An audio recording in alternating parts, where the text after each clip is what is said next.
Hello students, welcome back to my YouTube channel Shiksha Infinity. आज से मैं स्टार्ट करने वाली हूँ डीएवी के स्टूडेंट्स के लिए, क्लास 7 के स्टूडेंट्स के लिए एसएसटी की सीरीज़, जिसमें एसएसटी के हर एक चैप्टर को पढ़ाया जाएगा। फुल्ली एक्सप्लेनेशन आपको मिलेगी और पूरे सिलेबस तक जो भी चैप्टर आपके आएंगे वो स्टेप बाय स्टेप और बिल्कुल ईजी लैंग्वेज में मैं समझाने वाली हूँ और लेक्चर्स ऑनलाइन डालने वाली हूँ। इस सीरीज़ में आपको क्या क्या मिलेगा? इजी एक्सप्लेनेशन होगी, लाइन बाय लाइन डिस्कशन होगा और एग्ज़ाम ओरिएंटेड प्रिपरेशन के लिए मैं आपके लिए नोट्स डालूंगी, तो आप सब देख लेना।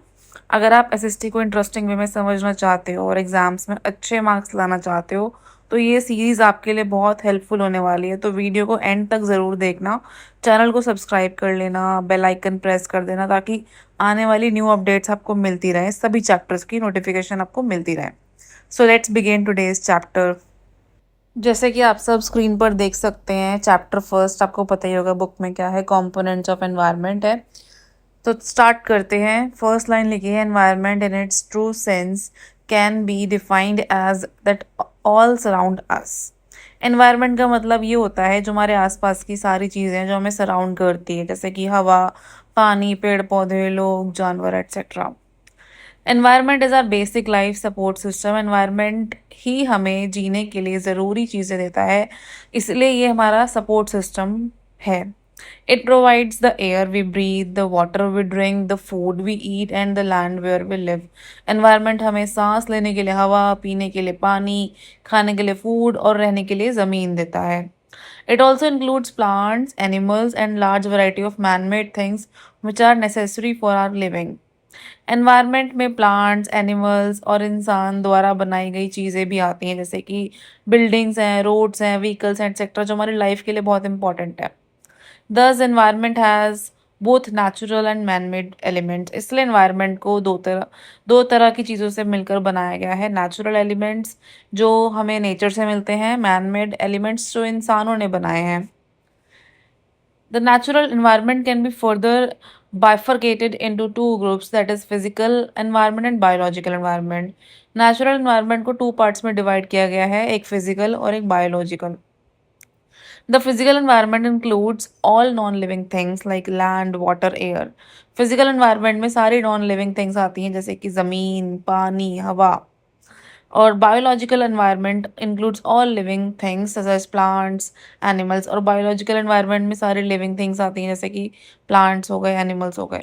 Man is the most important component of the biological environment who satisfies all the required needs from both groups of the environment. अब जो इंसान है वो बायोलॉजिकल एनवायरनमेंट का इंपॉर्टेंट पार्ट है, क्योंकि वो अपनी ज़रूरतों के लिए बायोलॉजिकल और फिजिकल दोनों एनवायरनमेंट से, मतलब अपनी ज़रूरतों से लेकर पूरी करता है, दोनों चीज़ें यूज़ करके अपनी नीड्स को फुलफिल करता है। The two components of the natural environment, that is physical and the biological, are largely interdependent and cannot be separated. Natural environment के दोनों पार्ट जो हैं, फिजिकल और बायोलॉजिकल, ये एक दूसरे पर डिपेंड हैं और ये अलग नहीं हो सकते। Any major change in the physical environment is bound to bring a change in the accompanying biological environment. अगर physical environment में कोई भी बड़ा change आता है तो उसका effect biological environment पर भी पड़ता है। The change can be sudden और gradual. ये जो change हो सकता है, कभी suddenly भी आ सकता है, कभी धीरे धीरे भी आ सकता है।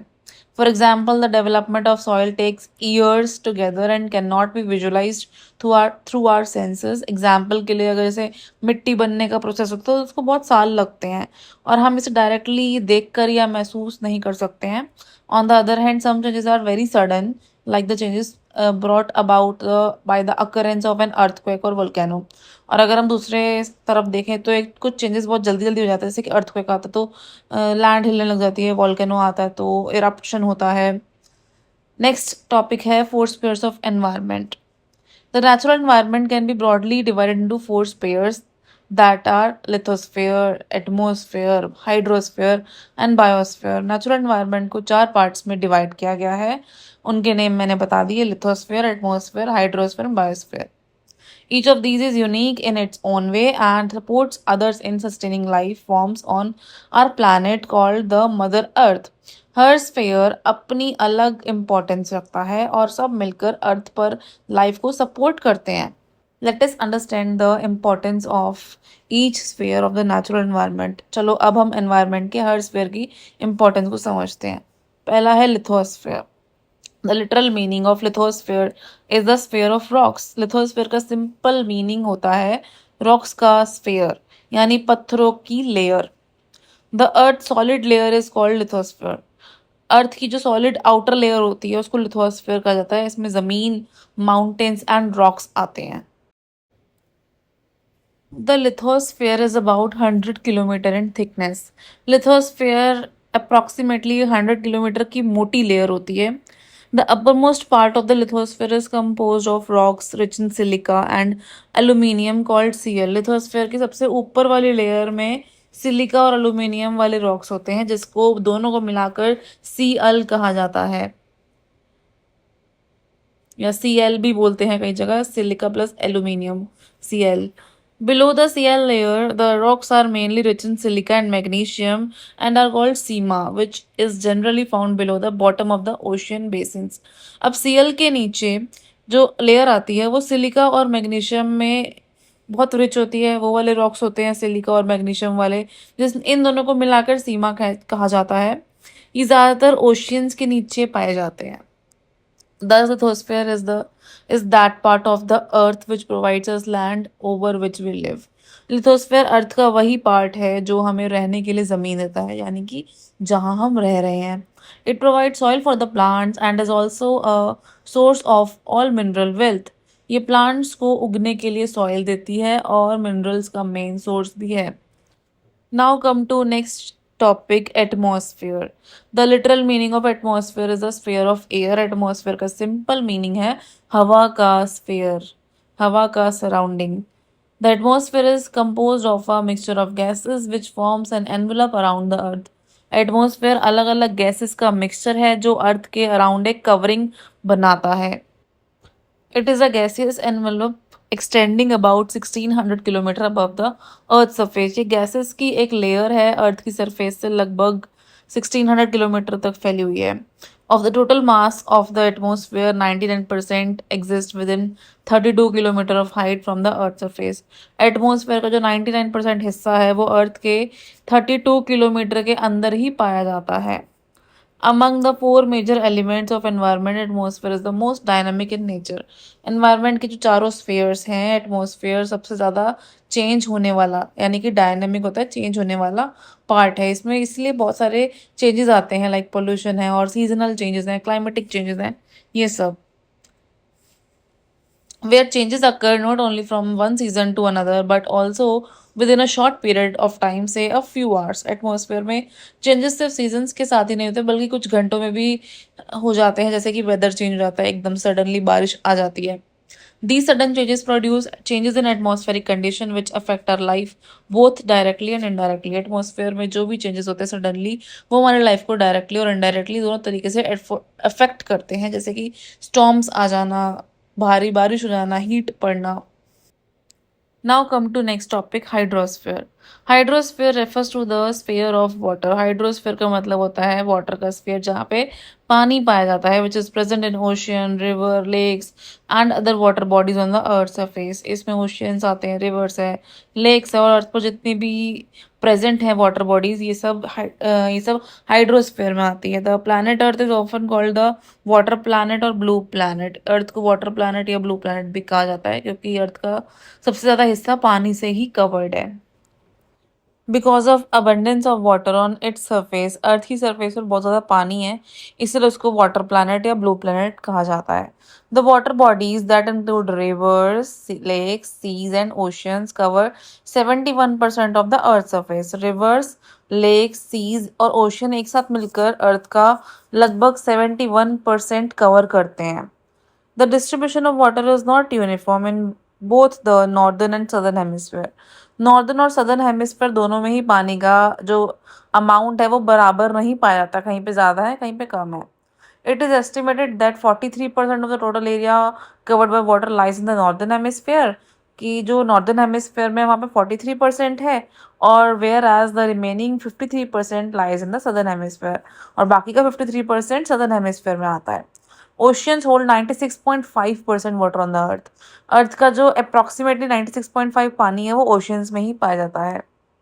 Rest of the water is available in the form of ice, water vapors, underground water, rivers and lakes. बाकी का पानी आपको ice की फॉर्म में, वाटर वेपर की फॉर्म में, अंडरग्राउंड वाटर, रिवर और लेक्स इन सब की फॉर्म में मिलेगा।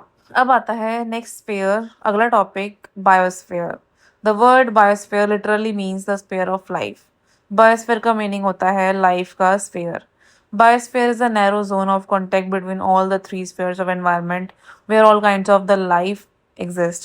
बायोस्फीयर वो एरिया है जहाँ पे लिथोस्फीयर, एटमोस्फेयर, हाइड्रोस्फीयर एक दूसरे से कनेक्ट हैं और यहाँ पर लाइफ एग्जिस्ट करती है। Most of the living organisms like plant, animal, microbes present on the earth are found on or near the earth surface, on land, on water and in air. ज़्यादातर living organisms जैसे कि plants, animals, microbes, पंछी वगैरह ये सब अर्थ के surface पर, आसपास, लैंड पर, वाटर पर, एयर में हर जगह पाए जाते हैं। वो सब बायोस्फीयर का पार्ट होते हैं, including us. Human beings are also an important part of the biosphere. Human beings भी बायोस्फीयर का इंपॉर्टेंट पार्ट है। They are capable of changing it. Humans biosphere में चेंजेस ला सकते हैं, एनवायरनमेंट को इफेक्ट कर सकते हैं। The earth is full of diversities. हमारी जो अर्थ है यहाँ पर बहुत तरह की वैरायटी है। डाइवर्सिटीज़ होता है variety. There is diversity in land, soil, plant and animals. ज़मीन, मिट्टी, प्लांट्स और एनिमल्स सभी में बहुत अलग अलग टाइप्स की वैरायटी आपको मिल जाएगी। This process of diversification has occurred largely over long period of time resulting in the emergence of new species of plants and animals. ये डाइवर्सिटी यानी कि जो वैरायटी है बहुत सालों से डेवलप हो रही है, जिसकी वजह से आपको नए नए प्लांट्स और नए नए एनिमल्स की स्पीशीज देखने को मिल सकती हैं। These changes create biodiversity on the अर्थ। इन्हीं चेंजेस की वजह से अर्थ पर बायोडाइवर्सिटी बनी है। The government of India has passed the Wildlife Protection Act in 1972 to protect and conserve this biodiversity. India की गवर्नमेंट ने 1972 में वाइल्ड लाइफ प्रोटेक्शन एक्ट बनाया ताकि बायोडाइवर्सिटी और वाइल्ड लाइफ को प्रोटेक्ट किया जा सके। Under this act poaching and hunting are prohibited. इस एक्ट के अंडर हंटिंग करना और इलीगल हंटिंग जिसे पोचिंग कहते हैं और इन सबको मना कर दिया गया है। Violation of this act is a punishable crime under law. अगर कोई इस लॉ को तोड़ता है तो उसको पनिशमेंट मिलती है। It is not only the duty of government to protect and preserve wildlife but all of us are responsible. Wildlife को बचाना सिर्फ गवर्नमेंट की रिस्पॉन्सिबिलिटी नहीं है, उनकी ड्यूटी नहीं है, बल्कि हम सबकी भी ड्यूटी है। नेक्स्ट है डू यू नो का एक सेक्शन दिया हुआ है। Some critically endangered species of animals in India are forest owlet, Ganges shark, tiger toad, flying frog, leatherback turtle etcetera. India में कुछ एनिमल्स बहुत ज़्यादा एंडेंजर्ड है जैसे कि फॉरेस्ट आउलेट, गेंगिस शार्क, जो सब नाम लिख के दिए हैं ये सब। Presently there are 102 national parks and 515 wildlife sanctuaries in India. अभी इंडिया में 102 नेशनल पार्क और 515 वाइल्ड लाइफ सेंचुरीज हैं। अब आती हैं लास्ट लाइंस, जो लास्ट पार्ट है चैप्टर का।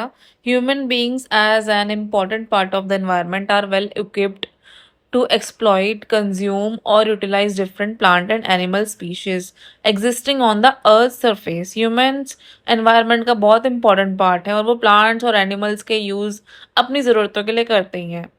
It is the need of the present times that we should live in harmony with our surroundings. आज के टाइम की ज़रूरत है कि हम सब नेचर और अपने सराउंडिंग्स के साथ मिलजुल कर रहें, ना कि उन्हें वेस्ट करें। This will allow the earth to sustain all forms of life on it and to produce newer ones in the course of time. अगर हम एनवायरनमेंट का ध्यान रखेंगे तो अर्थ पर लाइफ कंटिन्यू रहेगी और फ्यूचर में नए लिविंग ऑर्गेनिजम्स भी डेवलप होते रहेंगे। सो स्टूडेंट्स, आज हमने इस चैप्टर को डिटेल में कंप्लीट किया और एनवायरनमेंट के डिफरेंट कंपोनेंट्स के बारे में समझा। उम्मीद है कि आपको ये चैप्टर इजी और इंटरेस्टिंग लगा होगा। अगर वीडियो हेल्पफुल लगी है तो वीडियो को लाइक ज़रूर करना, अपने फ्रेंड्स के साथ शेयर करना और चैनल को सब्सक्राइब कर लेना। और एसएसटी की और चैप्टर की वीडियोस एंड इजी एक्सप्लेनेशन के लिए हमारे साथ जुड़े रहें। अगर कोई डाउट हो तो कमेंट सेक्शन में ज़रूर पूछें। मिलते हैं नेक्स्ट वीडियो में एक नए चैप्टर के साथ। Till then keep learning and keep growing.